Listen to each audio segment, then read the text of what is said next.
far out in the ocean, where the water is as blue as the prettiest cornflower and as clear as crystal, it is very, very deep.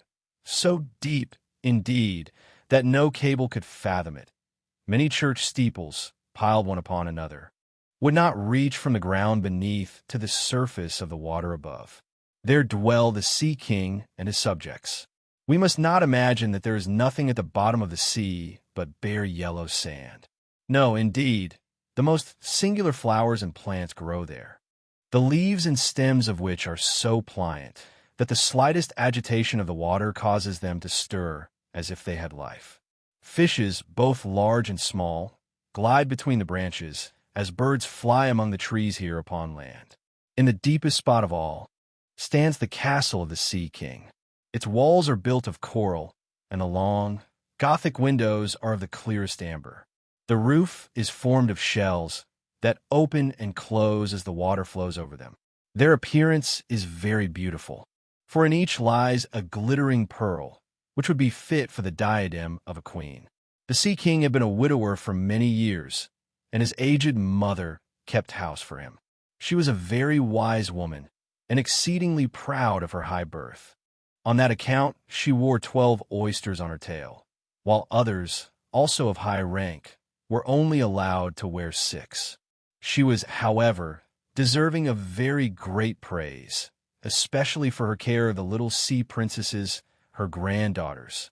They were 6 beautiful children, but the youngest was the prettiest of them all.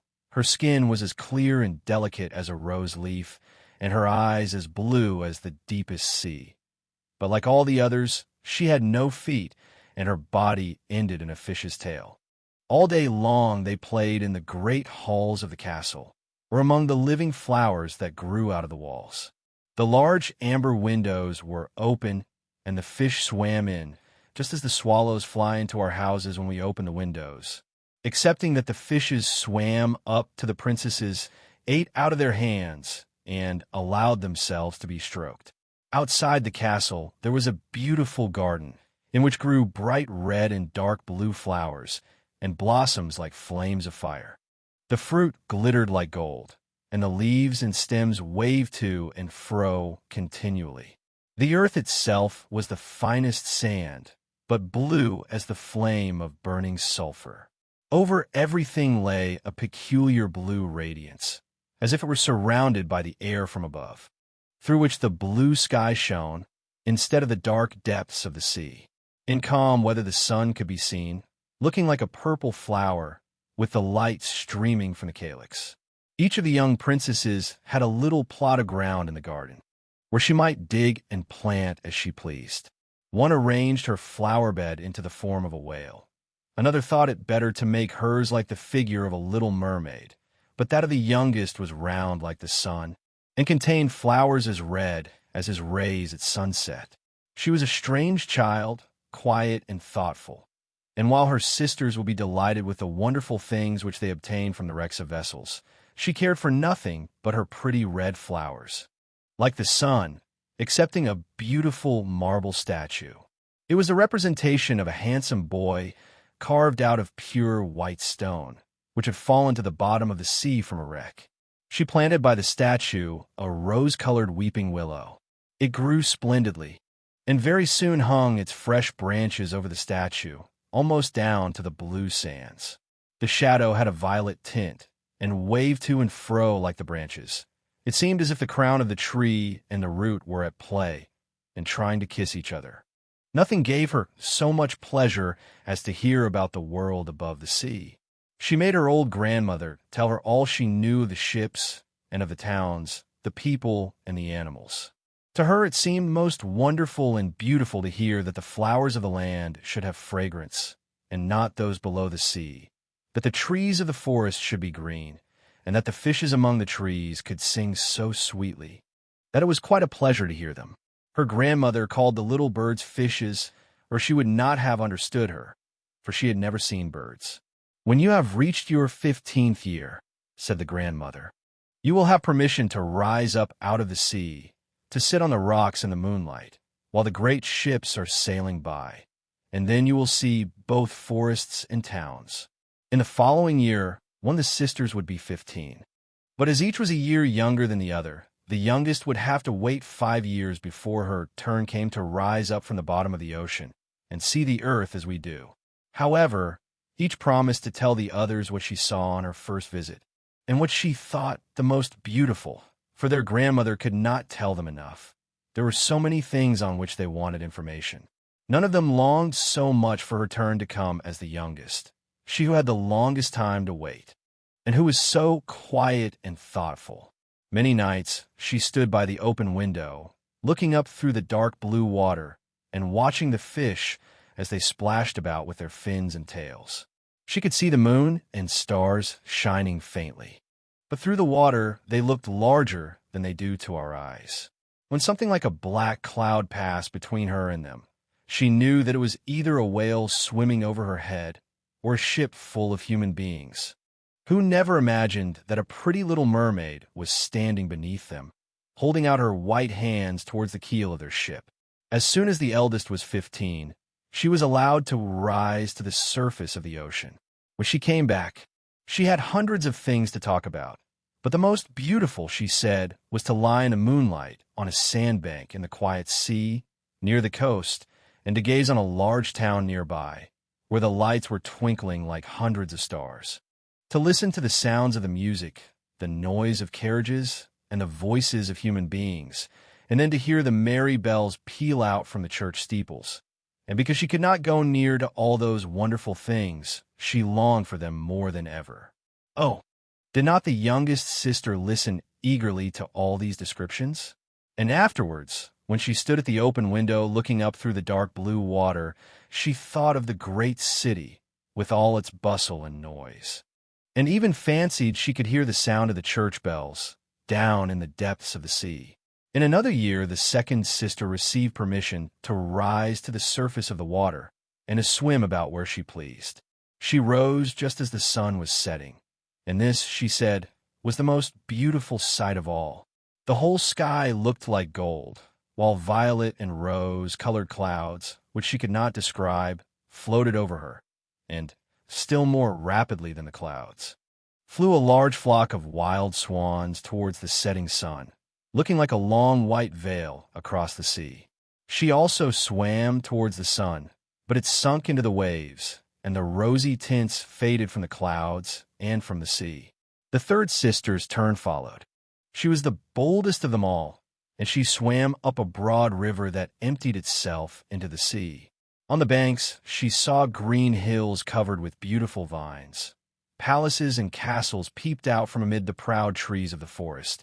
She heard the birds singing, and the rays of the sun were so powerful that she was obliged often to dive down under the water to cool her burning face. In a narrow creek, she found a whole troop of little human children, quite naked, and sporting about in the water. She wanted to play with them, but they fled in a great fright, and then a little black animal came to the water. It was a dog, but she did not know that, for she had never before seen one. This animal barked at her so terribly that she became frightened and rushed back to the open sea. But she said she should never forget the beautiful forest, the green hills, and the pretty little children who could swim in the water, although they had not fishes' tails. The fourth sister was more timid. She remained in the midst of the sea, but she said it was quite as beautiful there as near the land. She could see for so many miles around her, and the sky above looked like a bell of glass. She had seen the ships, but at such a great distance that they looked like seagulls. The dolphins sported in the waves, and the great whales spouted water from their nostrils till it seemed as if 100 fountains were playing in every direction. The fifth sister's birthday occurred in the winter, so when her turn came, she saw what the others had not seen the first time they went up. The sea looked quite green, and large icebergs were floating about, each like a pearl, she said, but larger and loftier than the churches built by men. They were of the most singular shapes, and glittered like diamonds. She had seated herself upon one of the largest, and let the wind play with her long hair, and she remarked that all the ships sailed by rapidly, and steered as far away as they could from the iceberg, as if they were afraid of it. Towards evening, as the sun went down, Dark clouds covered the sky. The thunder rolled, and the lightning flashed, and the red light glowed on the icebergs as they rocked and tossed on the heaving sea. On all the ships the sails were reefed with fear and trembling. While she sat calmly on the floating iceberg, watching the blue lightning as it darted its forked flashes into the sea. When first the sisters had permission to rise to the surface, they were each delighted with the new and beautiful sights they saw. But now, as grown-up girls, they could go when they pleased, and they had become indifferent about it. They wished themselves back again in the water. And after a month had passed, they said it was much more beautiful down below and pleasanter to be at home. Yet often, in the evening hours, the 5 sisters would twine their arms round each other and rise to the surface in a row. They had more beautiful voices than any human being could have, and before the approach of a storm, and when they expected a ship would be lost, they swam before the vessel and sang sweetly of the delights to be found in the depths of the sea, and begging the sailors not to fear if they sank to the bottom. But the sailors could not understand the song. They took it for the howling of the storm. And these things were never to be beautiful for them, for if the ship sank, the men were drowned, and their dead bodies alone reached the palace of the Sea King. When the sisters rose, arm in arm, through the water in this way, their youngest sister would stand quite alone, looking after them, ready to cry, only that the mermaids have no tears, and therefore they suffer more. "Oh, were I but 15 years old," said she, "I know that I shall love the world up there, and all the people who live in it." At last she reached her 15th year. "Well, now you're grown up," said the old dowager, her grandmother, "so you must let me adorn you like your other sisters." And she placed a wreath of white lilies in her hair, and every flower leaf was half a pearl. Then the old lady ordered 8 great oysters to attach themselves to the tail of the princess, to show her high rank. "But they hurt me so," said the little mermaid. "Pride must suffer pain," replied the old lady. Oh, how gladly she would have shaken off all this grandeur, and laid aside the heavy wreath. The red flowers in her own garden would have suited her much better, but she could not help herself. So she said, "Farewell," and rose as lightly as a bubble to the surface of the water. The sun had just set as she raised her head above the waves, but the clouds were tinted with crimson and gold, and through the glimmering twilight beamed the evening star in all its beauty. The sea was calm, and the air mild and fresh. A large ship, with 3 masts, lay becalmed on the water, with only one sail set, for not a breeze stiffed, and the sailors sat idle on deck or amongst the rigging. There was music and song on board, and as darkness came on, 100 colored lanterns were lighted, as if the flags of all nations waved in the air. The little mermaid swam close to the cabin windows, and now and then, as the waves lifted her up, she could look in through clear glass window panes, and see a number of well-dressed people within. Among them was a young prince, the most beautiful of all, with large black eyes. He was 16 years of age, and his birthday was being kept with much rejoicing. The sailors were dancing on deck. But when the prince came out of the cabin, more than 100 rockets rose in the air, making it as bright as day.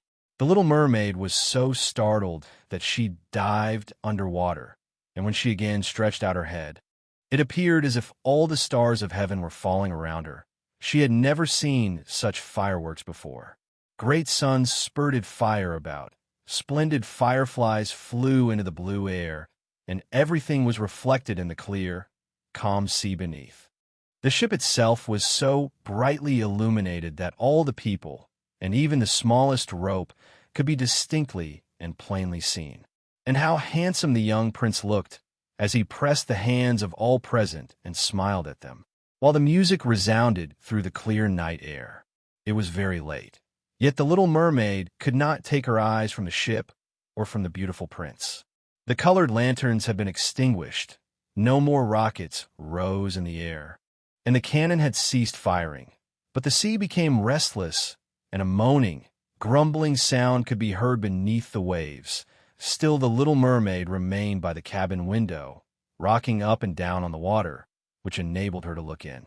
After a while, The sails were quickly unfurled, and the noble ship continued her passage. But soon the waves rose higher, heavy clouds darkened the sky, and lightning appeared in the distance. A dreadful storm was approaching. Once more the sails were reefed, and the great ship pursued her flying course over the raging sea. The waves rose mountains high, as if they would have overtopped the mast, but the ship dived like a swan between them, and then rose again on their lofty, foaming crests. To the little mermaid this appeared pleasant sport, not so to the sailors. At length the ship groaned and creaked. The thick planks gave way under the lashing of the sea as it broke over the deck. The mainmast snapped asunder like a reed. The ship lay over on her side, and the water rushed in. The little mermaid now perceived that the crew were in danger. Even she herself was obliged to be careful to avoid the beams and planks of the wreck, which lay scattered on the water. At one moment it was so pitch dark that she could not see a single object, but a flash of lightning revealed the whole scene. She could see everyone who had been on board excepting the prince. When the ship parted, she had seen him sink into the deep waves, and she was glad, for she thought he would now be with her. And then she remembered that human beings could not live in the water, so that when he got down to her father's palace he would be quite dead. But he must not die. So she swam about among the beams and planks which strewed the surface of the sea, forgetting that they could crush her to pieces. Then she dived deeply under the dark waters, rising and falling with the waves, till at length she managed to reach the young prince, who was fast losing the power of swimming in that stormy sea. His limbs were failing him, his beautiful eyes were closed, and he would have died had not the little mermaid come to his assistance. She held his head above the water, and let the waves drift them where they would. In the morning the storm had ceased, but of the ship not a single fragment could be seen. The sun rose up red and glowing from the water, and its beams brought back the hue of health to the prince's cheeks, but his eyes remained closed. The mermaid kissed his high, smooth forehead and stroked back his wet hair. He seemed to her like the marble statue in her little garden, and she kissed him again, and wished that he might live. Presently they came in sight of land. She saw lofty blue mountains, on which the white snow rested as if a flock of swans were lying upon them. Near the coast were beautiful green forests, and close by stood a large building. Whether a church or a convent she could not tell. Orange and citron trees grew in the garden, and before the door stood lofty palms. The sea here formed a little bay, in which the water was quite still, but very deep.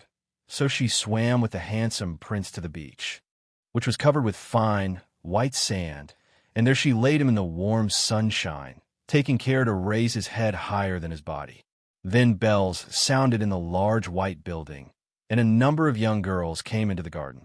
The little mermaid swam out farther from the shore and placed herself between some high rocks that rose out of the water. Then she covered her head and neck with the foam of the sea so that her little face might not be seen, and watched to see what would become of the poor prince. She did not wait long before she saw a young girl approach the spot where he lay. She seemed frightened at first, but only for a moment.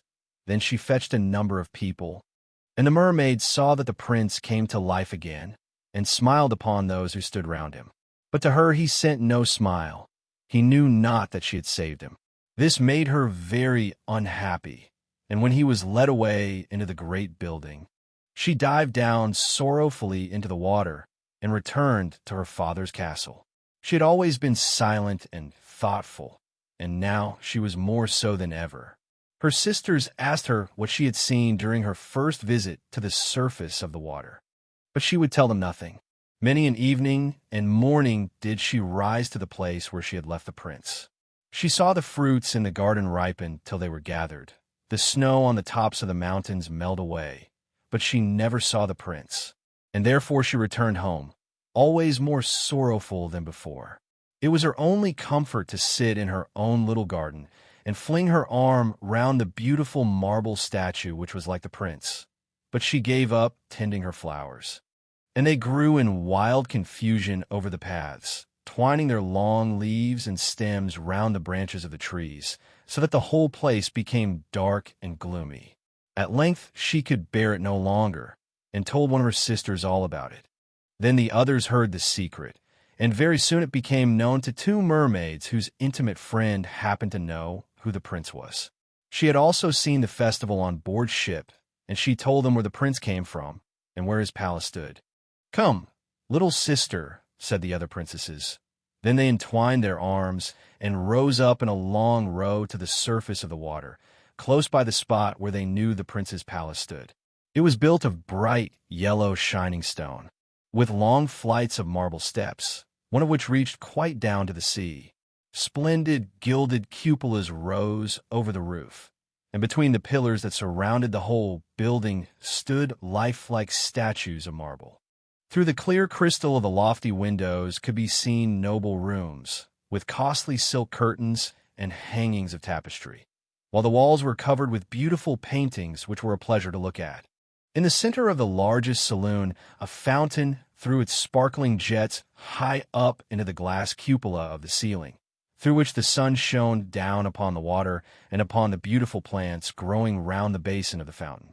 Now that she knew where he lived, she spent many an evening and many a night on the water near the palace. She would swim much nearer the shore than any of the others ventured to do. Indeed, once she went quite up the narrow channel under the marble balcony, which threw a broad shadow on the water. Here she would sit and watch the young prince, who thought himself quite alone in the bright moonlight. She saw him many times of an evening sailing in a pleasant boat, with music playing and flags waving. She peeped out from among the green rushes, and if the wind caught her long silvery, white veil, those who saw it believed it to be a swan spreading out its wings. On many a night, too, when the fishermen with their torches were out at sea, she heard them relate so many good things about the doings of the young prince that she was glad she had saved his life when he had been tossed about half dead on the waves. And she remembered that his head had rested on her bosom, and how heartily she had kissed him, but he knew nothing of all this and could not even dream of her. She grew more and more fond of human beings, and wished more and more to be able to wander about with those whose world seemed to be so much larger than her own. They could fly over the sea in ships, and mount the high hills which were far above the clouds, and the lands they possessed, their woods and their fields, stretched far away beyond the reach of her sight. There was so much that she wished to know, and her sisters were unable to answer all her questions. Then she applied to her old grandmother, who knew all about the upper world, which she very rightly called the lands above the sea. "If human beings are not drowned," asked the little mermaid, "can they live forever? Do they never die, as we do here in the sea?" "Yes," replied the old lady, "they must also die, and their term of life is even shorter than ours. We sometimes live to 300 years. But when we cease to exist here, we only become the foam on the surface of the water, and we have not even a grave down here of those we love. We have not immortal souls. We shall never live again. But, like the green seaweed, when once it has been cut off, we can never flourish more. Human beings, on the contrary, have a soul which lives forever, lives after the body has been turned to dust. It rises up through the clear, pure air beyond the glittering stars. As we rise out of the water and behold all the land of the earth, so do they rise to unknown and glorious regions which we shall never see. Why have not we an immortal soul?" asked the little mermaid mournfully.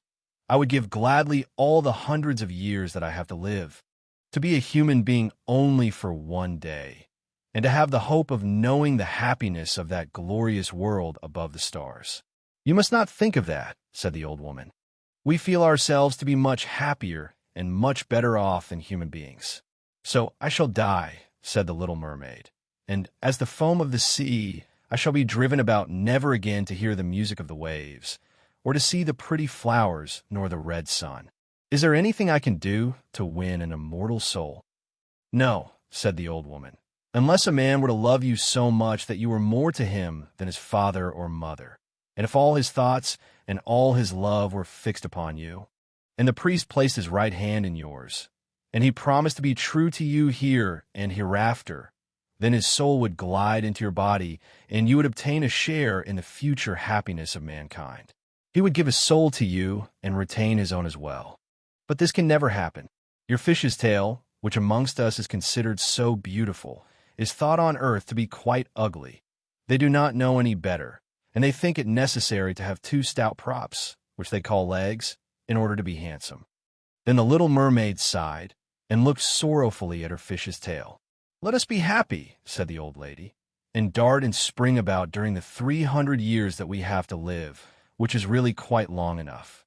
After that we can rest ourselves all the better. This evening we're going to have a court ball.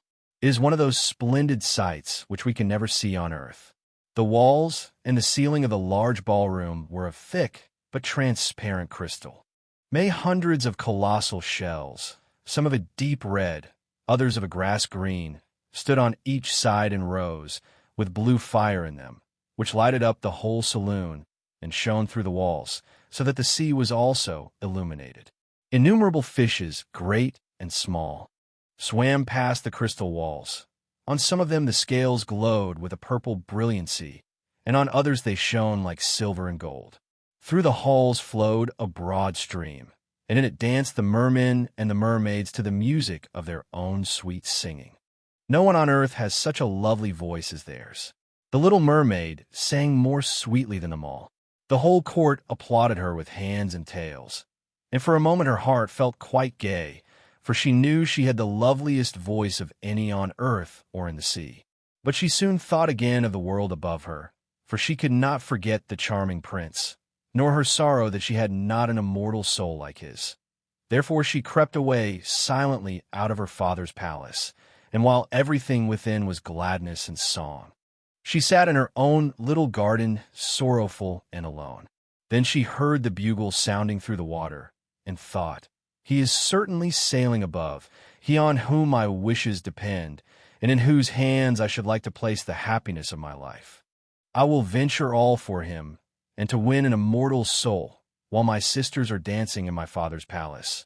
I will go to the sea, which of whom I've always been so much afraid, but she can give me counsel and help." And then the little mermaid went out from her garden, and took the road to the foaming whirlpools, behind which the sorceress lived. She had never been that way before. Neither flowers nor grass grew there.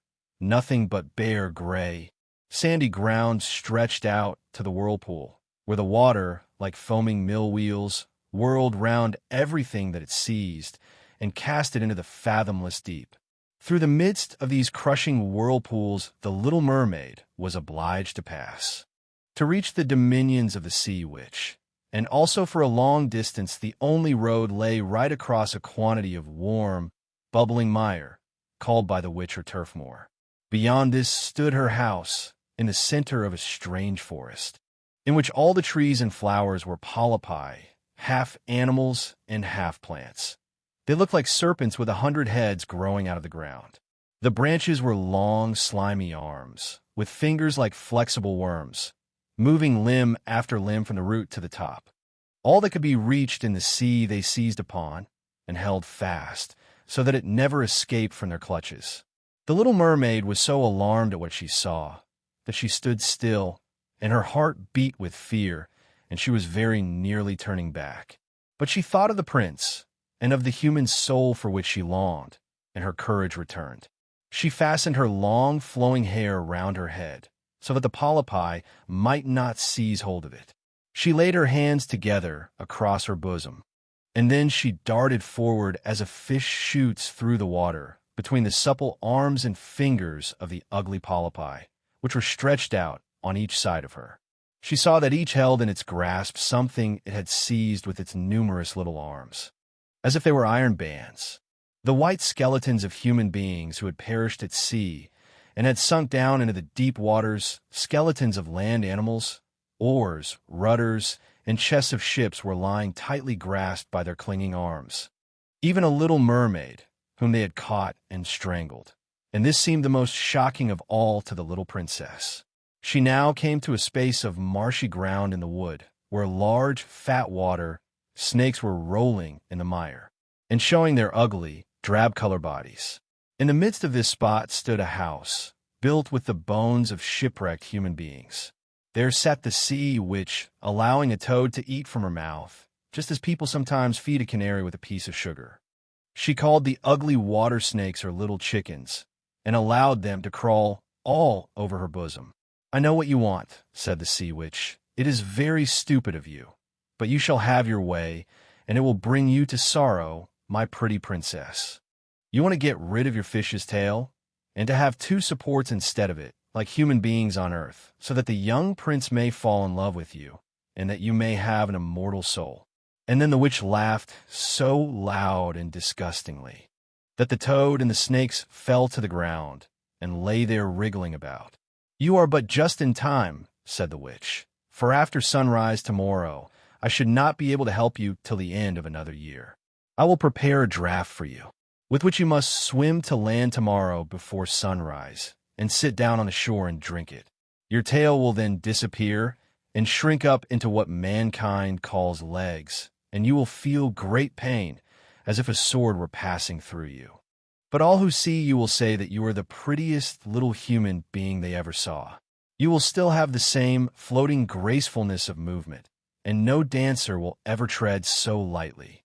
But at every step you take it will feel as if you were treading upon sharp knives, and that the blood must flow. If you will bear all this, I will help you." "Yes, I will," said the little princess in a trembling voice, as she thought of the prince and the immortal soul. "But think again," said the witch, "for when once your shape has become like a human being, you can no more be a mermaid.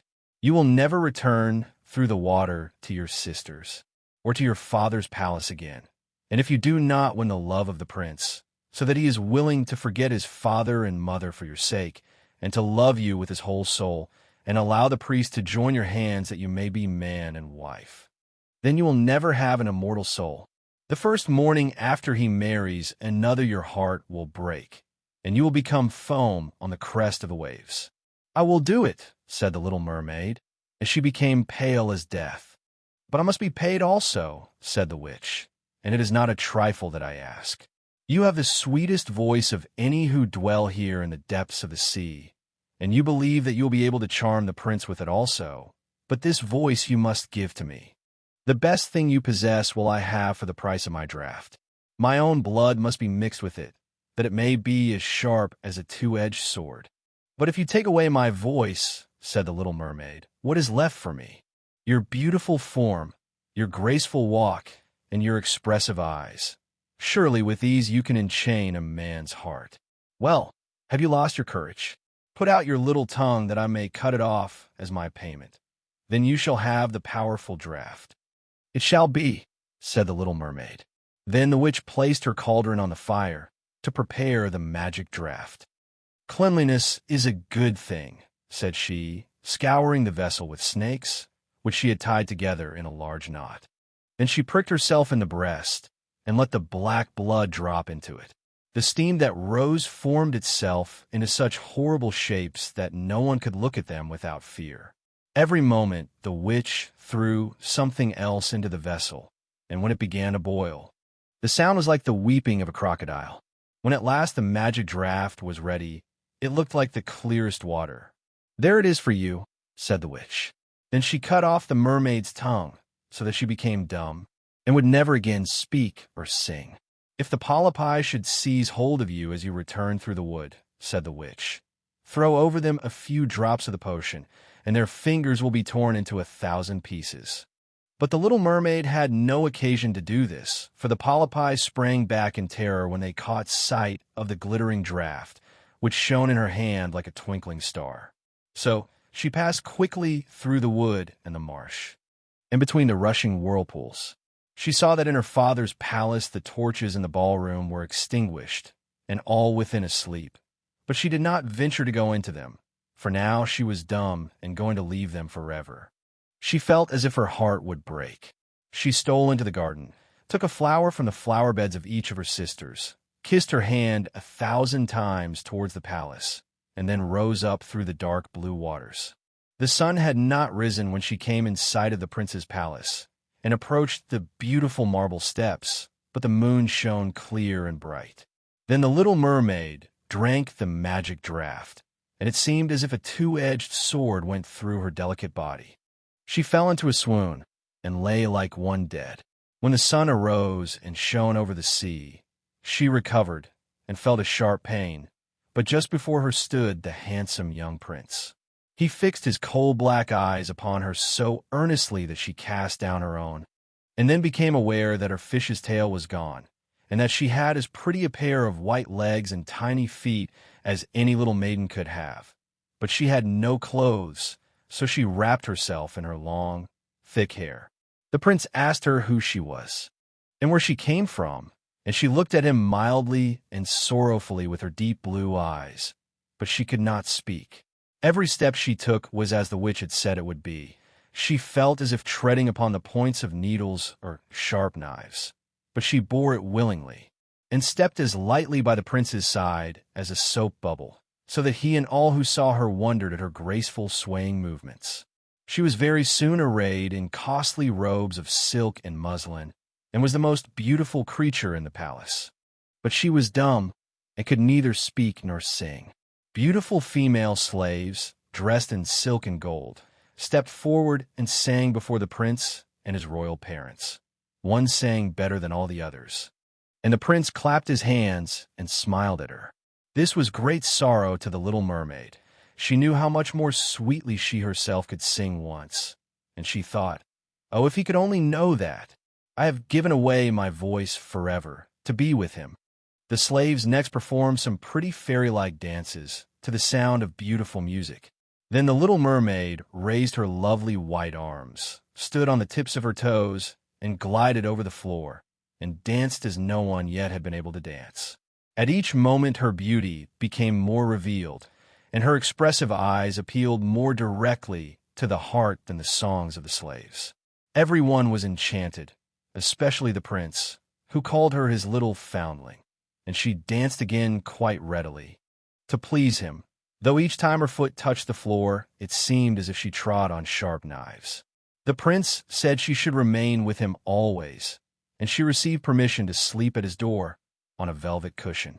He had a page's dress made for her, that she might accompany him on horseback. They rode together through the sweet, scented woods, where the green boughs touched their shoulders, and the little birds sang among the fresh leaves. She climbed with the prince to the tops of high mountains, and although her tender feet bled so that even her steps were marked, she only laughed, and followed him till they could see the clouds beneath them looking like a flock of birds traveling to distant lands. While at the prince's palace, and when all the household were asleep, she would go and sit on the broad marble steps, for it eased her burning feet to bathe them in the cold sea water. And then she thought of all those below in the deep. Once during the night her sisters came up arm in arm, singing sorrowfully as they floated on the water. She beckoned to them, and then they recognized her and told her how she had grieved them. After that, they came to the same place every night. And once she saw in the distance her old grandmother, who had not been to the surface of the sea for many years, and the old sea king, her father, with his crown on his head. They stretched out their hands towards her, but they did not venture so near the land as her sisters did. As the days passed, she loved the prince more fondly, and he loved her as he would love a little child, but it never came into his head to make her his wife. Yet, unless he married her, she could not receive an immortal soul, and on the morning after his marriage with another, she would dissolve into the foam of the sea. "Do you not love me the best of them all?" the eyes of the little mermaid seemed to say, when he took her in his arms and kissed her fair forehead. "Yes, you are dear to me," said the prince, "for you have the best heart, and you are the most devoted to me. You are like a young maiden whom I once saw, but whom I shall never meet again. I was in a ship that was wrecked, and the waves cast me ashore near a holy temple, where several young maidens performed the service. The youngest of them found me on the shore and saved my life. I saw her but twice, and she's the only one in the world whom I could love. But you are like her, and you have almost driven her image out of my mind. She belongs to the holy temple, and my good fortune has sent you to me instead of her, and we will never part." Ah, he knows not that it was I who saved his life thought the little mermaid. I carried him over the sea to the wood where the temple stands. I sat beneath the foam and watched till the human beings came to help him. I saw the pretty maiden that he loves better than he loves me, and the mermaid sighed deeply, but she could not shed tears. He says the maiden belongs to the holy temple. Therefore she will never return to the world. They will meet no more, while I am by his side, and see him every day. I will take care of him and love him and give up my life for his sake. Very soon it was said that the prince must marry, and that the beautiful daughter of a neighboring king would be his wife. For a fine ship was being fitted out. Although the prince gave out that he merely intended to pay a visit to the king, it was generally supposed that he really went to see his daughter. A great company were to go with him. The little mermaid smiled and shook her head. She knew the prince's thoughts better than any of the others. I must travel, he had said to her. I must see this beautiful princess. My parents desire it, but they will not oblige me to bring her home as my bride. I cannot love her. She is not like the beautiful maiden in the temple, whom you resemble. If I were forced to choose a bride, I would rather choose you, my dumb foundling with those expressive eyes. And then he kissed her rosy mouth, played with her long waving hair, and laid his head on her heart, while she dreamed of human happiness and an immortal soul. You are not afraid of the sea, my dumb child, said he, as they stood on the deck of the noble ship which was to carry them to the country of the neighboring king. And then he told her of storm and of calm, of strange fishes in the deep beneath them, and of what the divers had seen there. And she smiled at his descriptions, for she knew better than anyone what wonders were at the bottom of the sea. In the moonlight, when all on board were asleep, excepting the man at the helm, who was steering, she sat on the deck, gazing down through the clear water. She thought she could distinguish her father's castle, and upon it her aged grandmother, with the silver crown on her head, looking through the rushing tide at the keel of the vessel. Then her sisters came up on the waves, and gazed at her mournfully, wringing their white hands. She beckoned to them, and smiled, and wanted to tell them how happy and well off she was. But the cabin boy approached, and when her sisters dived down, he thought it was only the foam of the sea which he saw. The next morning the ship sailed into the harbor of a beautiful town belonging to the king whom the prince was going to visit. The church bells were ringing, and from the high towers sounded a flourish of trumpets, and soldiers, with flying colors and glittering bayonets, lined the rocks through which they passed. Every day was a festival. Balls and entertainments followed one another. But the princess had not yet appeared. People said that she was being brought up and educated in a religious house, where she was learning every royal virtue. At last she came. Then the little mermaid, who was very anxious to see whether she was really beautiful, was obliged to acknowledge that she had never seen a more perfect vision of beauty. Her skin was delicately fair, and beneath her long dark eyelashes her laughing blue eyes shone with truth and purity. "It was you," said the prince, "who saved my life when I lay dead on the beach." And he folded his blushing bride in his arms. "Oh, I am too happy," said he to the little mermaid. "My fondest hopes are all fulfilled. You will rejoice at my happiness, for your devotion to me is great and sincere." The little mermaid kissed his hand and felt as if her heart were already broken. His wedding morning would bring death to her, and she would change into the foam of the sea. All the church bells rung, and the heralds rode about the town proclaiming the betrothal. Perfumed oil was burning in costly silver lamps on every altar. The priests waved the censers, while the bride and bridegroom joined their hands and received the blessing of the bishop. The little mermaid, dressed in silk and gold, held up the bride's train, but her ears heard nothing of the festive music, and her eyes saw not the holy ceremony. She thought of the night of death which was coming to her, and of all she had lost in the world. On the same evening the bride and bridegroom went on board ship. Cannons were roaring, flags waving, and in the center of the ship a costly tent of purple and gold had been erected. It contained elegant couches for the reception of the bridal pair during the night.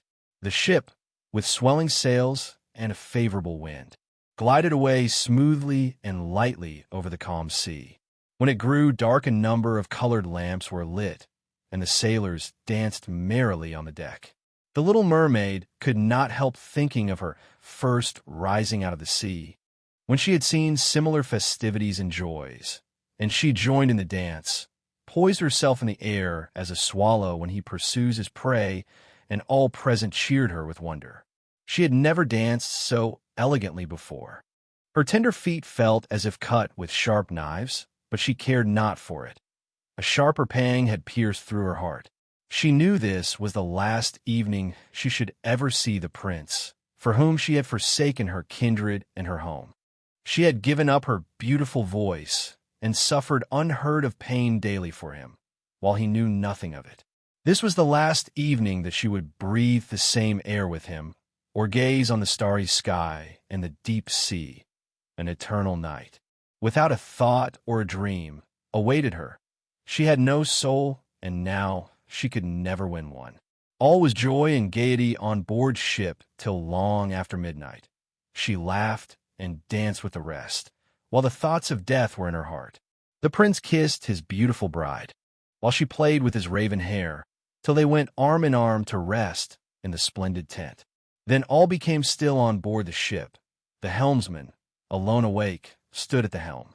The little mermaid leaned her white arms on the edge of the vessel, and looked towards the east for the first blush of morning, for that first ray of dawn that would bring her death. She saw her sisters rising out of the flood. They were as pale as herself, but their long, beautiful hair waved no more in the wind, and had been cut off. "We have given our hair to the witch," said they, "to obtain help for you, that you may not die tonight. She has given us a knife. Here it is. See, it is very sharp. Before the sun rises, you must plunge it into the heart of the prince. When the warm blood falls upon your feet, they will grow together again, and form into a fish's tail, and you will be once more a mermaid, and return to us to live out your 300 years before you die and change into the salt sea foam.